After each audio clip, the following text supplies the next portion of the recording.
Mesdames,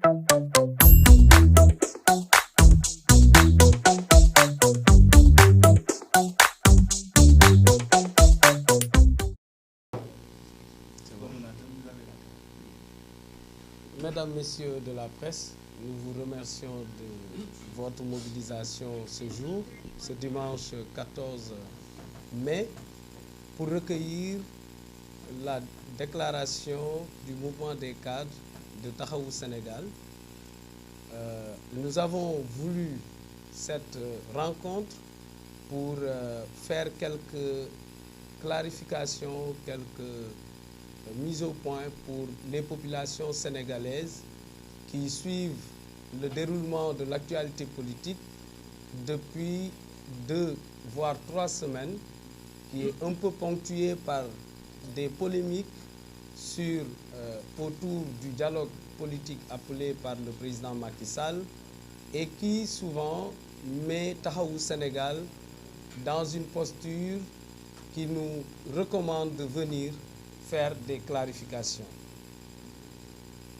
Notre leader Khalifa Ababacar Sall a entamé un processus de consultation à travers les coordinations départementales, les à la plateforme, le mouvement des jeunes, le mouvement des femmes, le mouvement des universitaires, etc., pour recueillir leur avis sur l'appel au dialogue du président de la République. Cette procédure est toujours en cours. Nous avons eu 72 heures pour répondre par rapport à cette sollicitation et le président Khalifa Sall, lors d'un entretien, a exprimé que la position officielle de la plateforme sera donnée une fois qu'on aurait reçu les termes de référence de cet appel au dialogue et une fois que nous aurions nous aussi fait notre assemblée générale pour décider finalement de la position officielle de Taxawu Sénégal. Mais ce que nous constatons, c'est que depuis que des voix se sont élevées pour dire que Taxawu Sénégal pourrait répondre favorablement à ce dialogue, nous avons remarqué qu'il y a une certaine entreprise de diabolisation de notre plateforme, mais aussi de notre leader Khalifa Ababacar Sall. Certains ont tenté de vouloir peindre notre leader comme quelqu'un qui va à un dialogue deal ou bien qui va vers la compromission. C'est ici que nous voulons rappeler que le président Khalifa Sall n'est pas un homme de compromission. Depuis l'avènement de l'alternance en 2000, le pouvoir du président Abdoulaye Wade a tout fait pour le débaucher, à l'instar des autres dignitaires socialistes de l'époque. Nous rappelons aussi que le président Khalifa Sall a gagné la mairie de Dakar pour la première fois sous la bannière de Benno Siggil Sénégal, qui était la plateforme de l'opposition. Et à l'époque, le président Abdoulaye Wade, en exercice, avait tout fait pour l'avoir à ses côtés.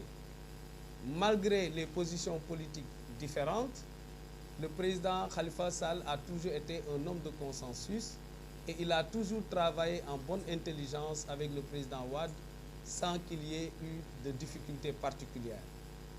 Quand le président Macky Sall est arrivé au pouvoir, il avait manifesté sa volonté de voir le président Khalifa Sall dans ses rangs de l'APR. Vous vous rappelez, monsieur le ministre d'État Mbaye Ndiaye, conduit comme maire de Dakar, il devait rejoindre l'APR. Le président Khalifa, en homme de valeur, de principe, bien étant membre de Benno Bokk Yakaar à cette époque, a pris ses responsabilités avec de jeunes leaders comme Barthélémy Diaz pour former ce qu'on a appelé Taxawu Dakar. Ce qui n'était pas évident à l'époque parce que le régime du président Macky Sall venait à peine de s'installer et avait encore une certaine bonne image au sein de la population. Donc, le président Khalifa Sall a tenu tête, est resté droit dans ses bottes, ne s'est pas compromis et les Sénégalais, les Dakarois, lui ont fait confiance et lui ont confié encore la mairie de Dakar. À la suite, vous vous rappelez de l'épisode du référendum de 2016. Au sein du Parti socialiste, il y avait un débat s'il fallait aller avec le oui ou le non. Le président Khalifa Sall a pris ses responsabilités au sein du PS pour dire que sa ligne à lui ne lui recommande pas d'aller vers le oui au référendum.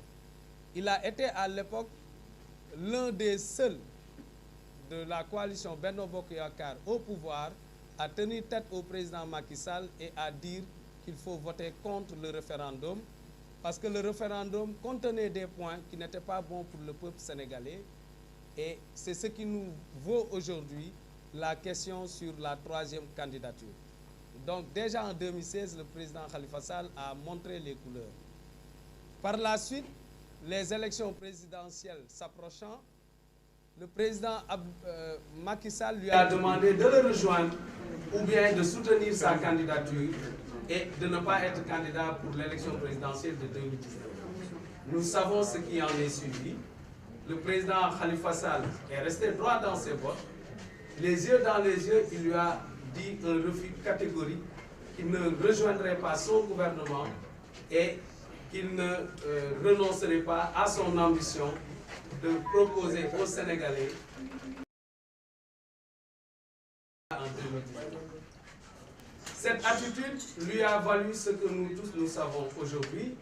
Il a été incarcéré pendant 3 ans parce qu'il a dit non au président Macky Sall. Donc, le président Khalifa Sall ne peut pas être un homme de compromission. Il ne peut pas, depuis 23 ans, aujourd'hui, faire face à tous les régimes pour venir être un homme qui va se compromettre devant le président Macky Sall, à qui il a refusé à maintes reprises beaucoup de ses sollicitations. Il en est de même de notre camarade Barthélémy Diaz, qui a été ces temps-ci un peu traîné dans la boue parce qu'il a fait une sortie pour défendre sa plateforme politique, pour défendre l'image de Taxawu Sénégal, pour défendre son leader qui a été dépeint comme un homme qui voulait faire un deal sur le dos des Sénégalais. En défendant sa plateforme politique, aussi a montré, comme toujours, il a défendu les principes démocratiques quand il le fallait.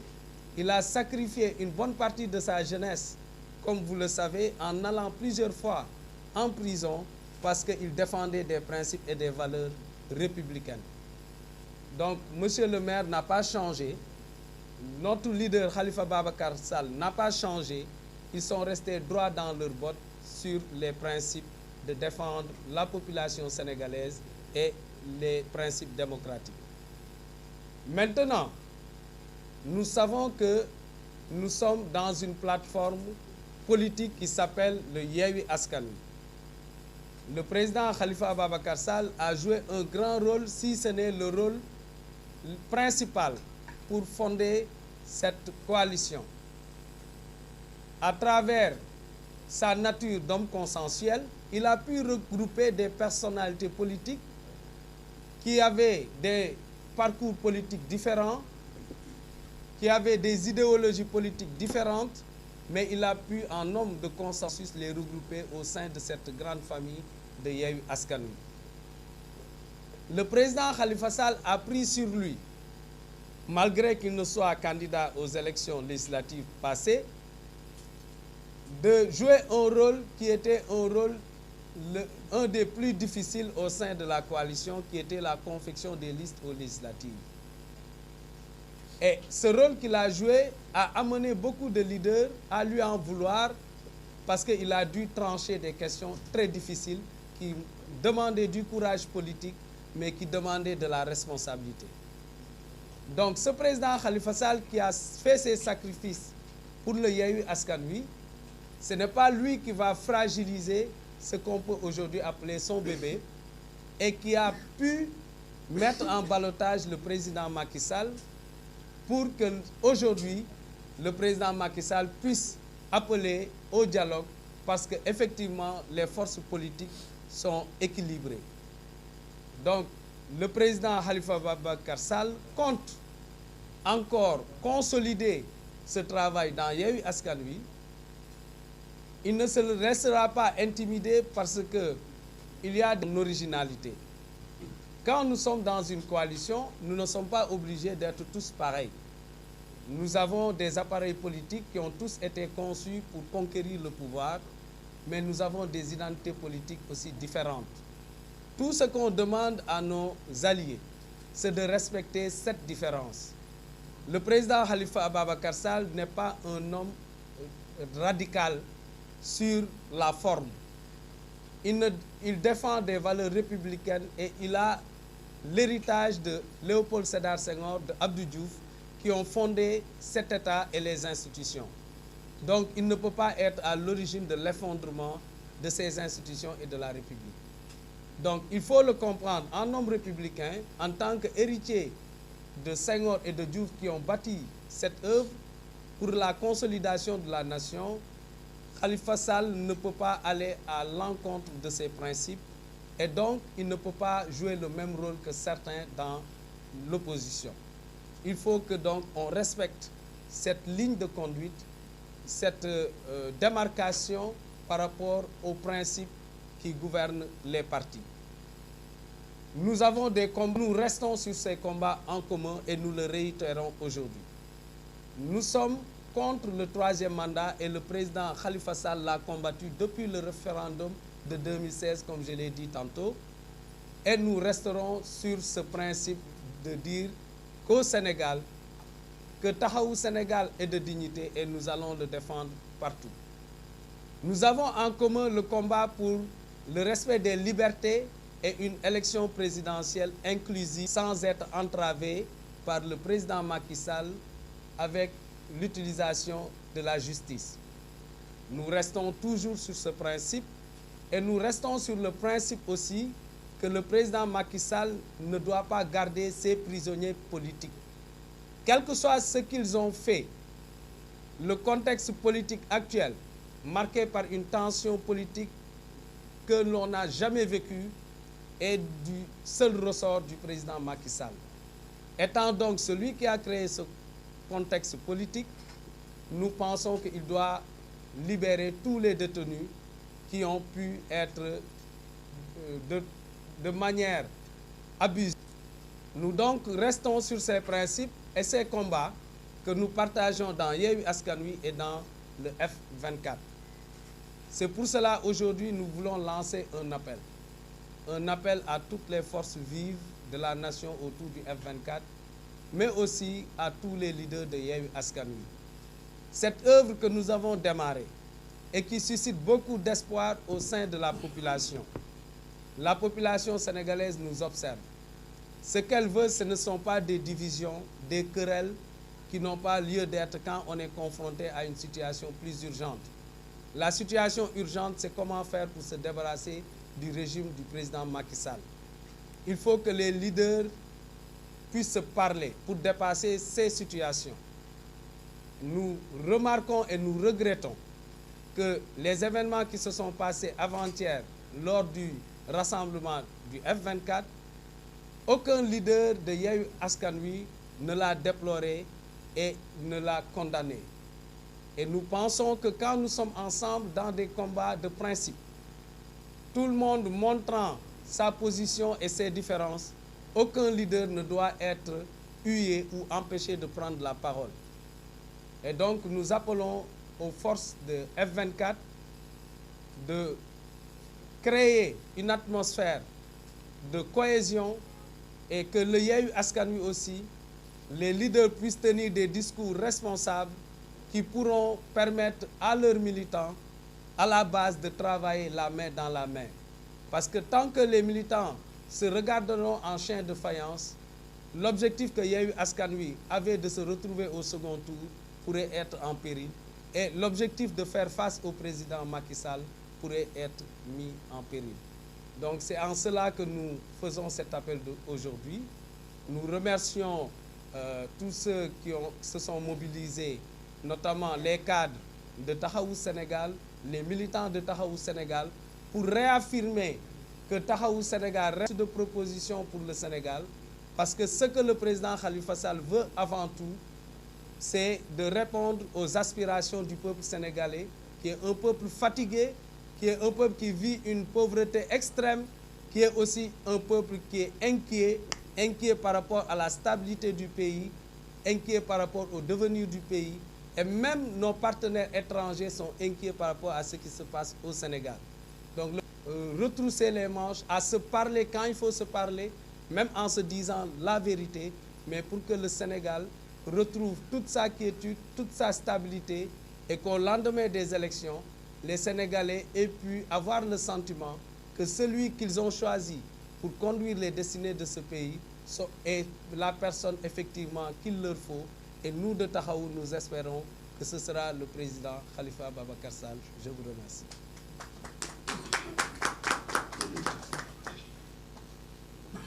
ma tënk ko ci wolof di sant journalistes yi fi ñëw di remercier militants yi ak cadre Taxawu Sénégal yëpp yi ñëw pour fekk président Khalifa Ababacar Sall. li waral jotaay bi mooy dañoo gis ne ay semaines yu nekk ci ginnaaw dafa am coow lu bari lu nekk ci dëkk bi nekk ci Sénégal te Taxawu Sénégal am ñu ko joxoon ci coow li mel ni Taxawu Sénégal daa am fenn fu ñu ko bëgg a dëkkal fu mu dëkkul te ñun li waral suñu engagement ci politique waral président Khalifa sacrifier lu toll ci ñeent fukk at ci dundam pour nekk ci service nekk ndaw Sénégal moo tax mu def ko ñu jàpp ne bu ñu eggee ba jëmi jamono koo xam ne def na lu mat ñeent fukk at ci vie politique te kenn mësu ko dégg ci lu bon kenn mësu ko dégg ci jëflante boo xam ne dafa tey xel ñu toll foo xam ne am na ñu ko bëgg a dëkkal fu mu dëkkul laaj na ñun ñi nekk cadre yi nekk ak moom ñu ñëw leeral mbir mi fi mu soqe ko ci oote président Macky Sall la soqe ko bi mu def le 3 avril pour wax ne moom bu sañoon dina ci élection yi ñu jëm te mu mën a nekk andi coow naka lañ ciy demee ak ñi nga xam ne bokkuñu woon ci élection yi weesu naka la ñuy def pour delloo leen seen àq ak seen yelleef bi président Macky Sall defee oote bi président Khalifa Sall comme moom dafa am ñu mu àndal mu nekk mouvement Taxawu Sénégal bi nga xam ne parti yu bëri ñoo ko seq du benn parti kese mu nawloo ñi mu ko seqal mu ne dama koy waxtaanee ak ñoom ba pare soog a xam naka laay tontoo ci oote Taxawu département yu bëri tontu nañ ko naam am na ñaari département ñoo fësal ñoom lu ñu tontu wax ne ñoom nangu nañ président Khalifa dem uyu président Khalifa ba mu génnee ci benn entretien moom ci boppam mu wax ne Taxawu Sénégal tontoogul waaye moom nekkul nit koo xam ne dinañ ko oo ci jàmm ci salaam ci waxtaan mu ne man duma ñëw damay Paul Senghor moo doon wax nañu di mooy lu ko nguur def loo xam ne du yoon dafa respecté lu ñuy wax suñuy institution ñi nga xam ne ñoom la fi sénégalais yépp bokk teg te tant que seen giir jotul ñoom ñoo fi nekk donc président Khalifa Sall jot na ñu leeral demaguñu ci dialogue waaye bu fekkee ne dañoo nar a dem ci dialogue aussi ñi nga xam ne ñun waxaguñu dañuy dem commencé nañ ñu dëkkal fu ñu dëkkul ne dañuy dem pour négocier ak président Macky Sall ci noddu sénégalais yi jot na ñu leeral ne président Khalifa Sall nekkul nit koo xam ne day def lu jaaduwul ci noddu sénégalais yi boo defee loolu man ma ber sama daara demal sama bopp yàlla ñëpp la yàlla def le peuple de Dakar wóoluwaat ko jox ko mairie bi biñ demee ba 2017 président Macky Sall ne ko bu fekkee da nga am mbëbëtu doon président dama bëgg nga bàyyi mbëbët boobu nga ñëw jàppale ma mu ne ko ñun ay Sénégal soxlaa ñu xeex taxawal démocratie Barthélémy Dias dafa sànq ndawam lu bëri ci ay at dem ci jaral ko mu dem ci kaso pour défendre Sénégal génn ne li ngeen ñu bëgg a teg du yoon lii mooy yoon mu wax dëggam wax ji farankulaayu donc dañoo bëggoon waxtaan ak nit nekkul ne nit ki lu mu la wax da nga koy ne waaw noonu lay lu mu xalaat nga wax li nga xalaat te dialogue politique nekkul lu ñuy def ci benn néeg kenn du ko yëg dafa nekk loo xam ne position parti bu nekk la nga wax da nga koy fësal Sénégal yépp xam ko donc du waxtaanu néeg boo xam ne dañuy diisoog président Macky Sall pour wax ko waaw bëgg nañ nga def 3e mandat wala bëgg nañ nga def lii li ñu bokk ak opposition bi yépp ñun duñ ci jóge 3e mandat mooy d'accord ñu président Macky Sall xañ yelleef yeneen opposant ndax jéem na ko ci Khalifa Sall jéem na ko ci Karim Wade donc yéenewuñ ko beneen opposant ak ku mu mun di doon président Macky Sall tele ko bokk beneen toll ni Khalifa Ababacar Sall ñeent fukk at mu nekk di xeexal Sénégal nekk koo xam ne kenn mësu koo xam ci mbiru tappale mu ñëw di wax ak askan wi nag daf ci am ñu ànd ak moom am ñu àndul ak moom ñu respecté liberté wu ku si nekk ànd fa la neex ñu ñaawlu loolu ñaawlu aussi li nga xam ne leader yi mu nekkal yeewu askan wi te ña def mbir mi bokk biir yeewu élection yi naka la ñuy def ba ñëpp ñi si war a bokk naka la ñuy def ba nga xam ne dinañ dem ci élection yu mucc ayib donc ñi ciy ootewaat waa F24 aussi xeex bi mën a am solo donc nekkoon loolu lañ bëggoon andi ci suñu askan suñu nekkin loolu mooy priorité am donc di leen remercier di leen jaajëfe te bu amee ay questions dinañ ci mën a tontu jërë ngeen jëf. Mat Codé Ndiaye, je m'appelle Mat Codé Ndiaye, je suis le coordonnateur des cadres de Taxawu Sénégal. ñu organiser question yi kuy laaj aussi mu présenté wu wax ban organe la bokk comme ça bu fekkee am na ñeneen ñu bëgg ñu jël benn liste bi bu paree après ñu tontu ci question yi d'abord ki njëkk di nu mu tudd Khadija Ndak Diouf ITV fu ci topp oui Daouda Ndiaye Public SN oui Mbaye troisième bi Mbaye Asib TV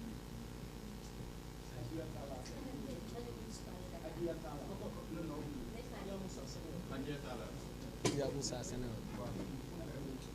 Sénégal oui Adja Mariama Sud FM.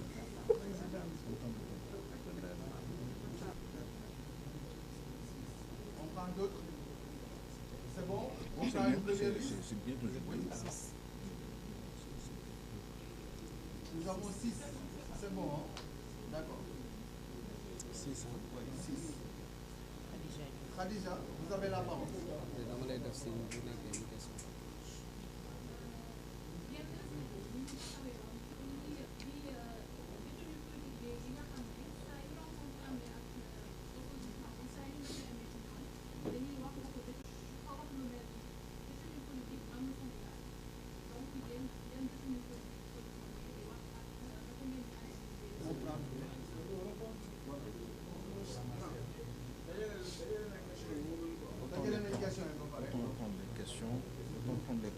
On prend toutes les questions. Peut-être que les questions se ressemblent. Il y a Daouda, vous avez la parole.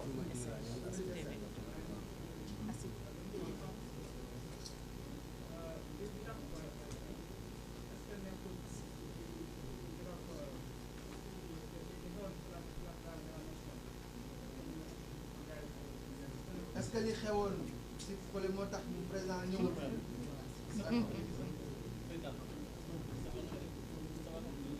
question la dinañ si tontu après. Daouda, c'est bon pour toi? C'est la seule question, hein? D'accord. Donc on donne la parole à Mbaye. Bon, sama question jëm si mbirum dialogue ba léegi ndaxte keroog kii di le président Khalifa Sall dañ ko dalaloon si benn presse en ligne kii di Pape Alé Niang ba mu waxee moom li jëm si mbirum dialogue bi mu ne moom day concerté ak département yi nga xamante ne tey ndax taxawu Dakar ay parti ak ay mouvement ñoo nekk si biir mu ne day def concertation ba pare bu defee concertation ba pare ñu mun a trouver benn conclusion si li ñu jëlee si concertation ñu gis ñaari département yoo xam ne jot nañoo génn dañoo ànd nañ si li nga xam ne muy dialogue comme ni ko suñu waaj waxee léegi sama question mooy maanaam tey ñii nee nañ dinañ def ñii nee nañ duñ def yéen ba léegi wax ko boo leen askan bi du leer dañ bëggoon seen concertation bi ngeen wax ni fan la toog dafa. Merci beaucoup Mbaye. Ndeye Fatou RFD Ndeye Fatou. Bonsoir à tout le monde. Moi, ma question, c'est le début de Yewwi Askan Wi.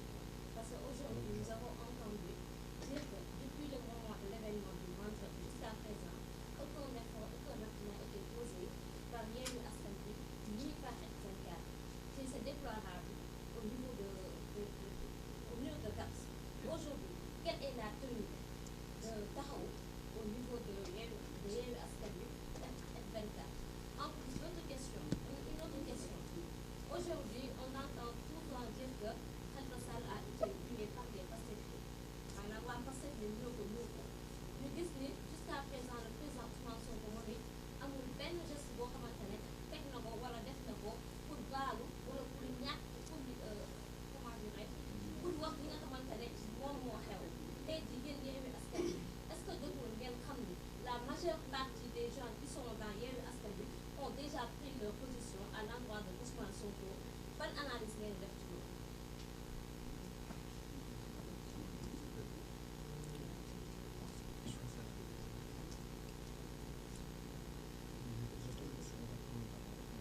Merci Ndeye Fatou. On va répondre. La question de Yamoussé. Voilà, je suis là. Je vais aller à Sénégal. Le Sénégal. Au sein de Taxawu Sénégal. dañu tey yëpp ñu ngi rafetlu ni Khalifa Sall ñu mën a doon candidat mais officiellement réew mi encore acte ñu mën a wax ni mooy candidat ndax am na plan bi maintenant Barthélémy dit que si toutefois Khalifa demul soutien Ousmane Sonko la koy jàppale fi mu ne nii diggante bi fragilisé bi mais imaginons que Ousmane Sonko tamit demul est-ce que yéen a ngi imaginer le point d'interrogation si toutefois tey yii possibilité am na plan B boobu nag bëgguma wax ne ce sera Barthélémy moom mooy décider mais à votre niveau lan ngeen di décider. Merci beaucoup.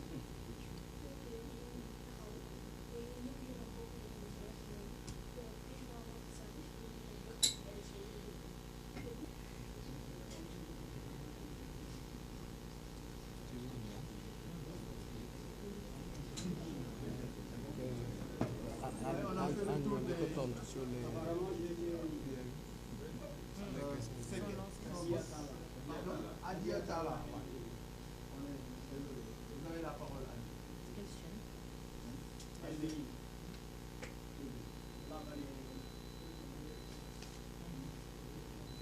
Oui, allez-y. Après ce qui s'est passé vendredi dernier, avant ça, il y a eu aussi des luttes qui ont été lancées à Khalifa Sall lors de la conférence de presse de Yewwi Askan Wi. Je ne veux pas beaucoup de temps pour vraiment voir les qualifier jusqu'à la nuit.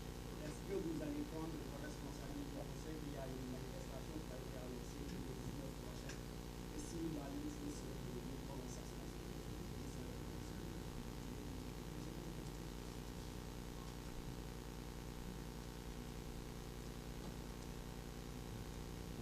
Merci Adia. Ouais. Ben, je commencerai d'abord par vous remercier très sincèrement de votre présence et surtout des questions aussi qui ont été posées par...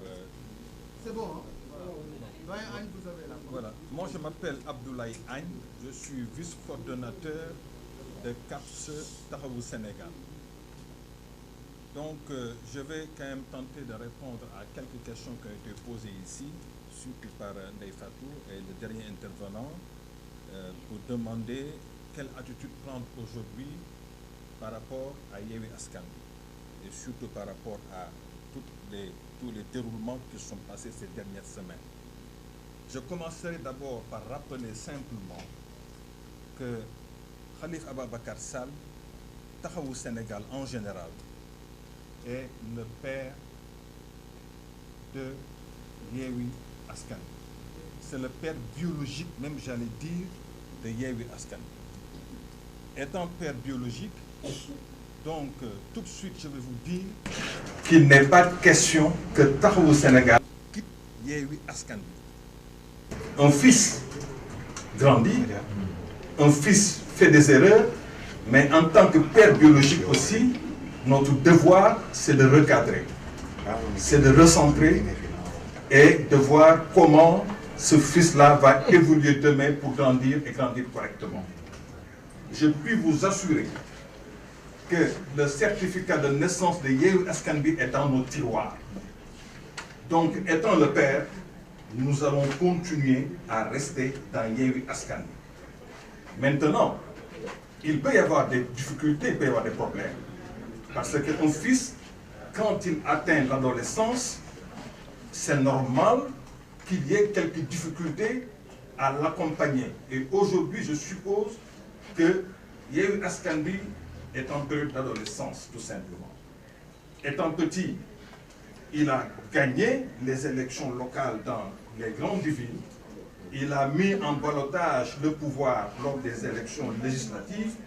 Aujourd'hui, cette adolescence, maintenant, nous allons l'accompagner pour grandir encore davantage demain, pour pouvoir gagner, ou bien un de ses membres gagne les élections présidentielles, et bien entendu, je souhaiterais que ce soit Khalifa Ababacar Sall en 2024.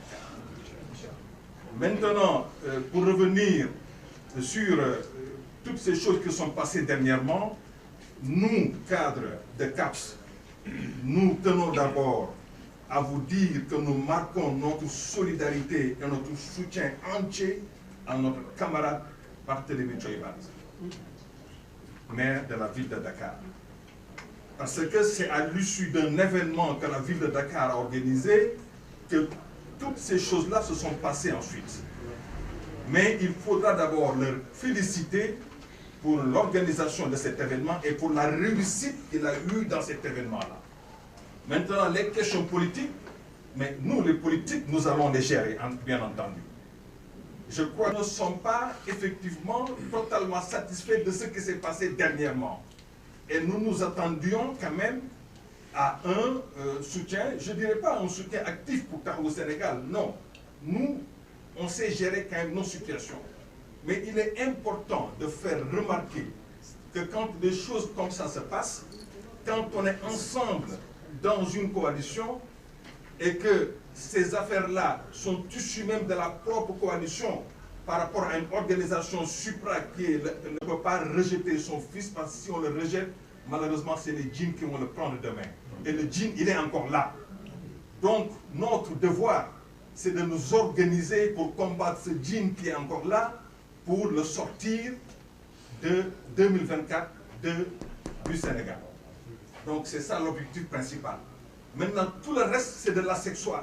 Cet accessoire-là, maintenant, quand on se canalise sur ça, ça ne nous fait pas avancer. Donc, l'objet qui se chargera de traiter les questions globales, quand je dis les questions de droits de l'homme au niveau international aussi, on remarquait ça et on dit ça dans le rapport. Maintenant, eh bien, écoutez, c'est de la au Sénégal. Donc, c'est ça que je voulais dire quand même par rapport à cette question-là. Je vous remercie. Merci. ndax mën nga see ñëwaat si wolof. Pardon? mën nga see ñëwaat si wolof. waaw ci wolof pour que fàttali tukulóor aussi. donc ci wolof rek ma tënk ko tuuti ci wolof.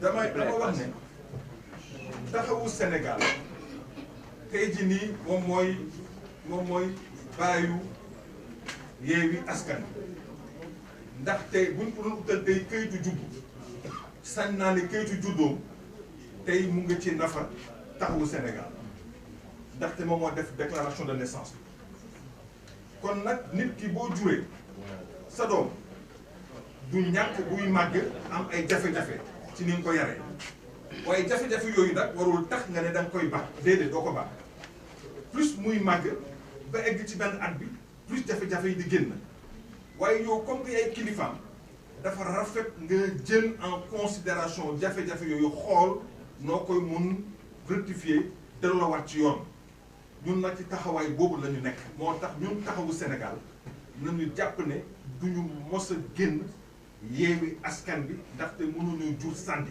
duñ ko def léegi nag problème yi mun na am ci biir Yewwi Askan Wi et c'est même normal ndaxte lu mel day nii ay parti politique yu bëri sequ ko te ku ci ne xëy na lii la fi indi objectif global bi am na waaye ñun ñëpp dañu wuute ci ni ñu war a bëgg a doxee pour jëli pouvoir kon nag bu ñu booloo def benn say war a mun ànd du ñàkk ay jafe-jafe ay incompréhension dox suñu diggante waaye loolu nag warul tax rek ñu ne tey jii nii lii am na dafay tas du tas nag ndaxte lii ko sanc moo ëpp doole jafe-jafe yi ñu nekkee nii jafe-jafe yi nag dafay am ci organisation boo mënta gis maanaam kër goo dugg am na ay jafe-jafe waaye du parce que am na jafe-jafe rek am na borom kër gi daw déedéet boobu nag ci la ñuy xaaree taxawaayam xool naka lay régler jafe-jafe yooyu ba nga xam ne harmonie dina amaat ci biir kër gi te loolu yaakaar nañu ne bu ñuy jublu ci 2024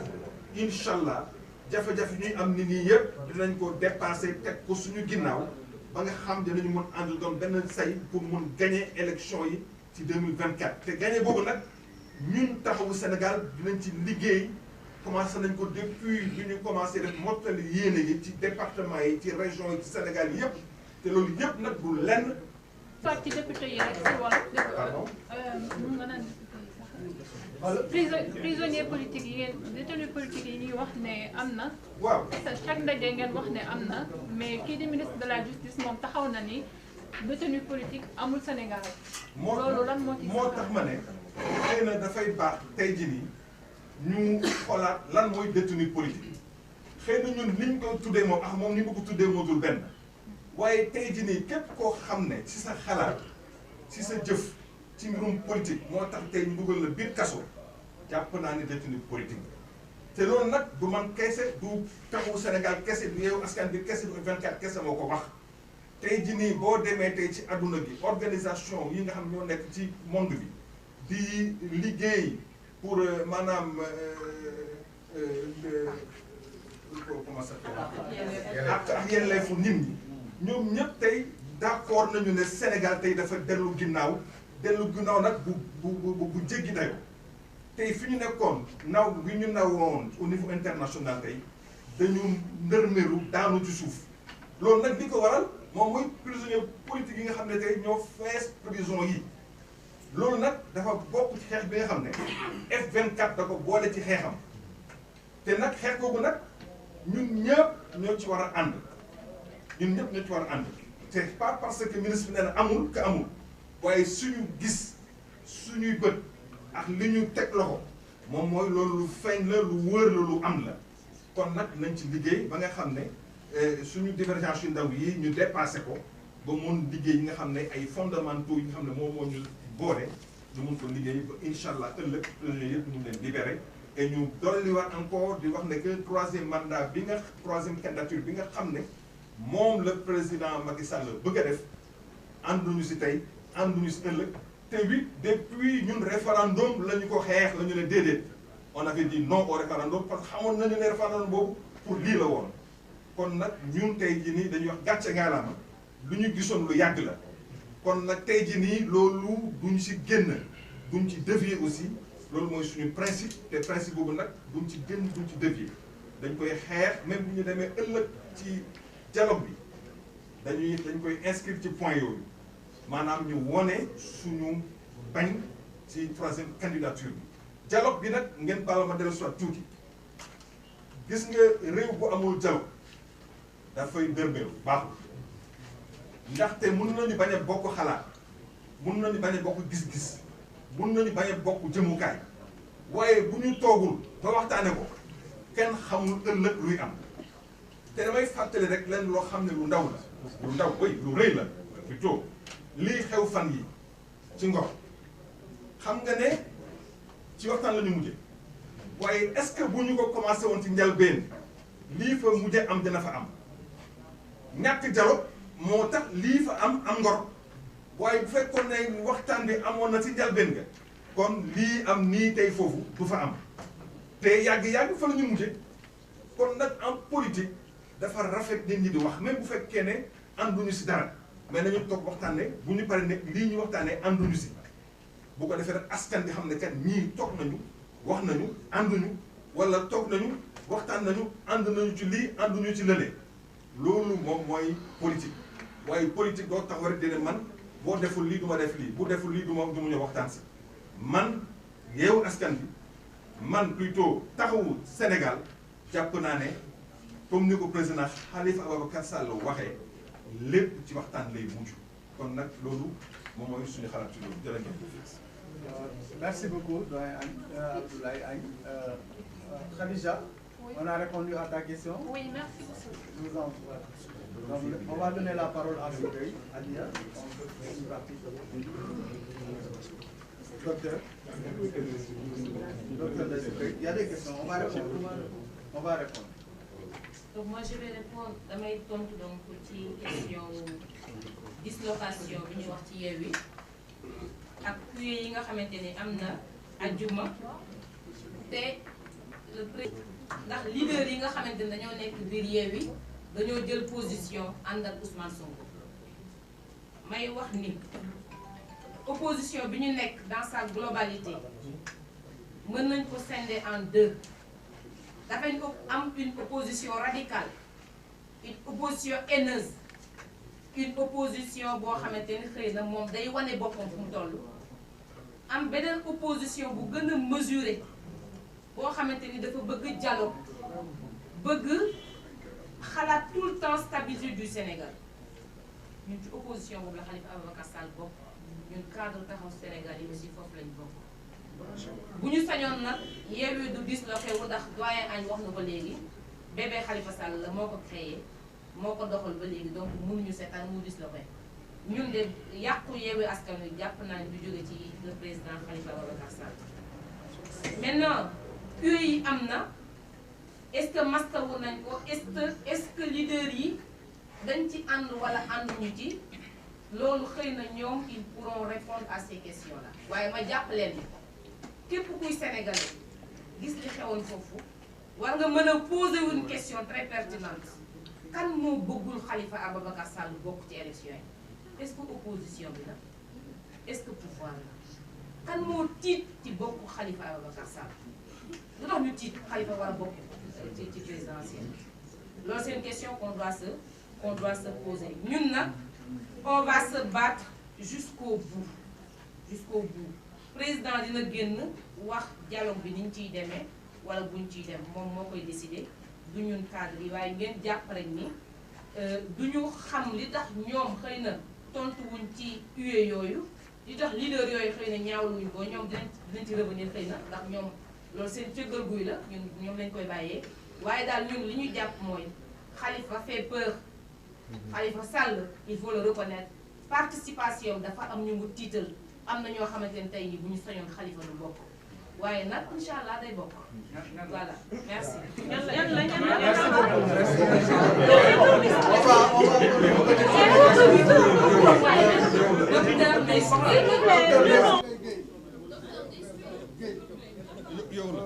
Les questions, c'est fini les questions. On est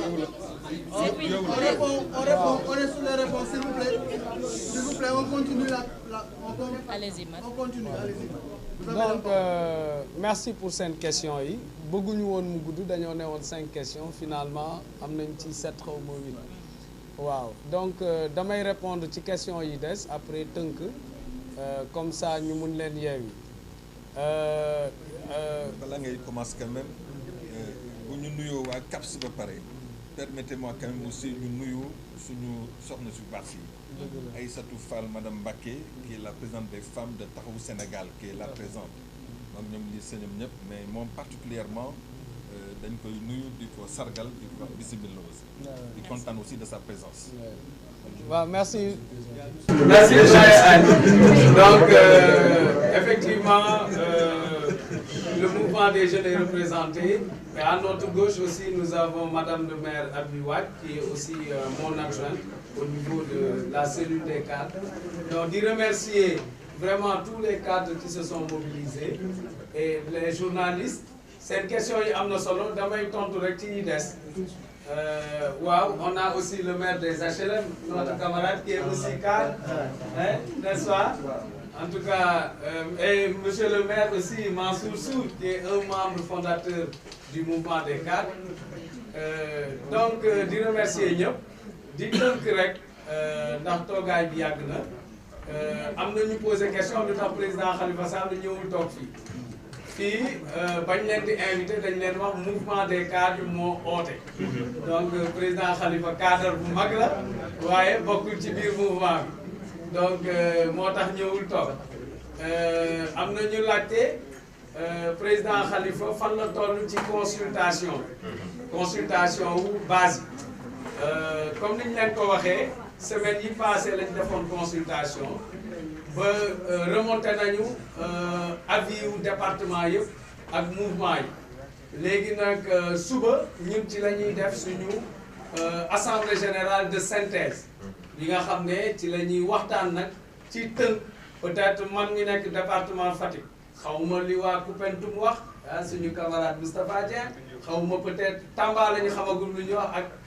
Pikine donc foofu la ñu nar a defee synthèse bi consolider avis yi président Khalifa c'est un démocrate jusqu'aux os donc dina jël avis wu ñëpp en compte donc bu ñu fa jógee suba nag moom mooy jàpp ban date lay fësal ci bëtu sénégalais yëpp xam naa dina xaar aussi jot terme de référence yi ak invitation dialogue parce que aussi am na état nu muy doxee am na un minimum de procédure boo xam ne avant ñuy joxe suñu réponse définitive donc dernière question bi may tontu rek mooy ci mbiru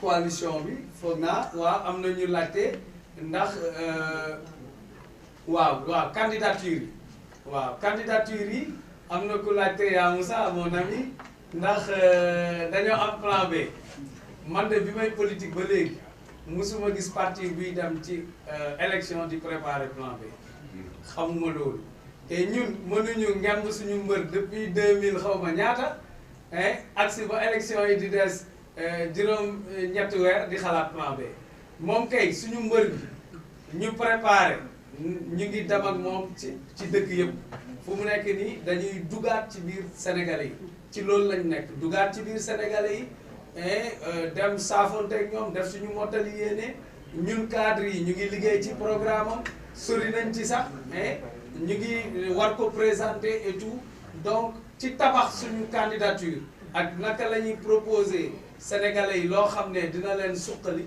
ci loolu lañ nekk nekkuñ ci xalaatu plan B wala plan C Khalifa Sall mooy suñu plan mooy suñu candidat A ba Z comme ni ko madame la présidente waxee A ba Z Khalifa Sall la programme am mooy programme bu baax ci Sénégalais yi te loolu lañ leen nar a andil très bientôt donc ci tënk ñu ngi leen di remercier ci li ngeen. Mais vous n'avez même pas répondu moi à ma question. waaw comme ay jigéen ngeen. ñu ngi leen di may ngeen tënk seen ñaari question rapidement. Non, man posé ma question sans que la ko posé mais tontu wala. lan la. mooy la récente sortie de Barthélémy Dias sur TV5.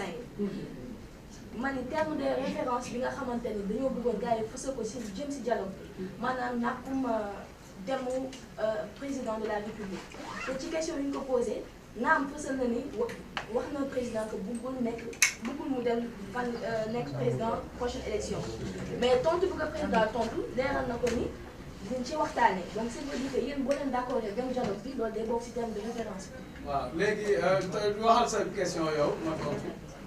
keneen ki.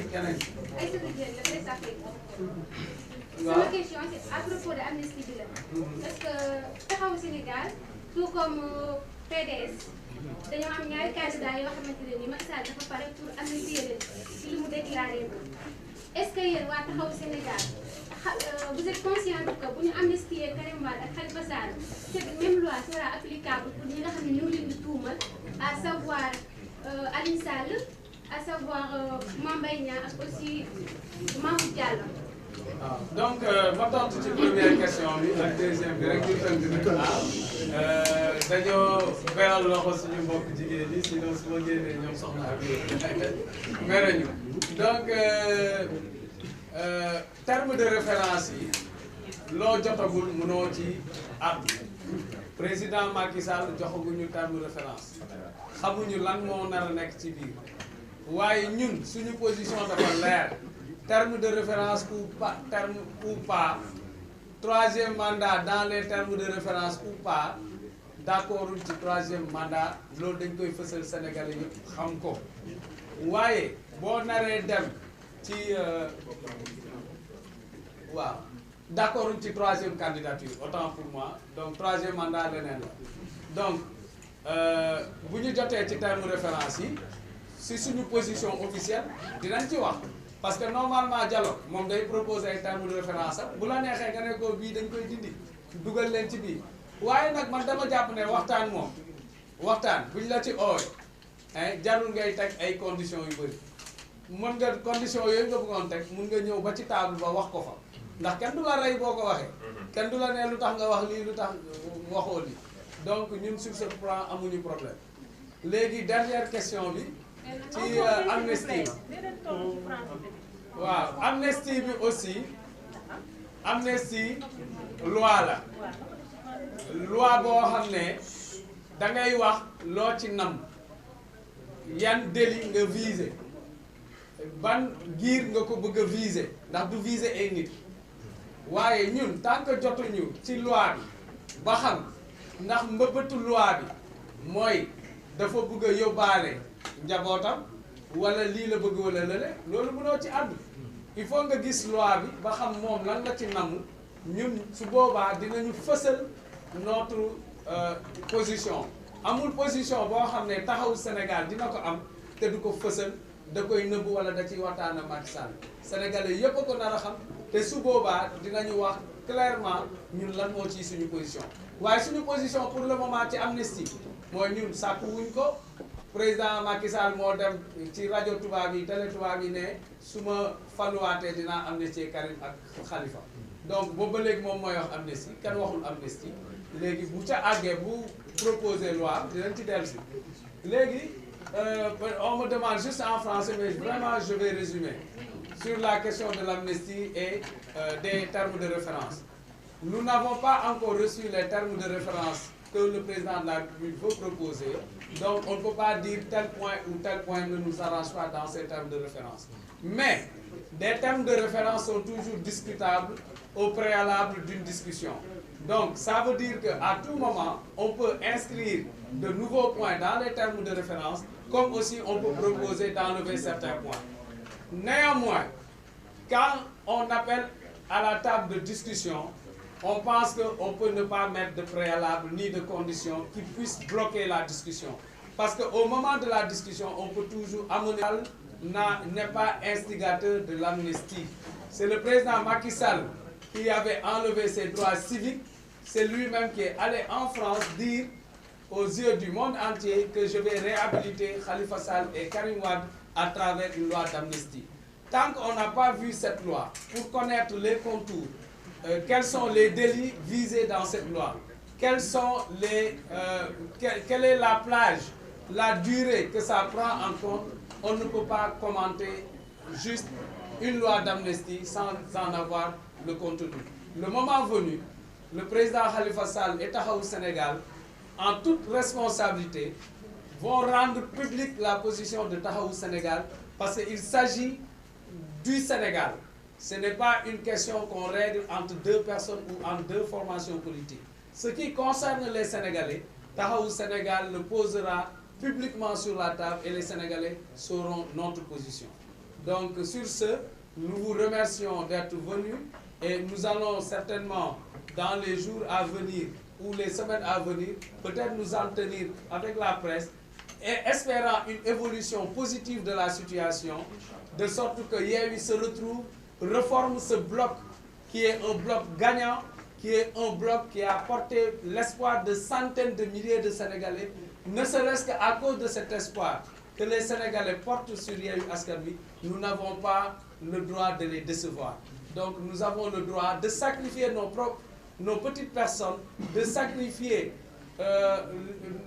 nos petites préoccupations individuelles ou peut-être celles de nos clans pour porter vraiment les préoccupations des Sénégalais, qui est de se débarrasser du régime de Macky Sall, qui est d'avoir une autre alternance dans la paix, dans la sérénité, sans violence, sans qu'il y ait de mort d'homme, et que le Sénégal, aux yeux du monde entier, offre l'image d'un peuple consolidé, donne l'image d'un peuple mature qui a connu beaucoup d'alternances, vraiment sans effusion de sang. C'est ce que nous souhaitons et nous réitérons encore cet appel envers Yewwi Askan Wi, envers les mouvements du F24. Je vous remercie.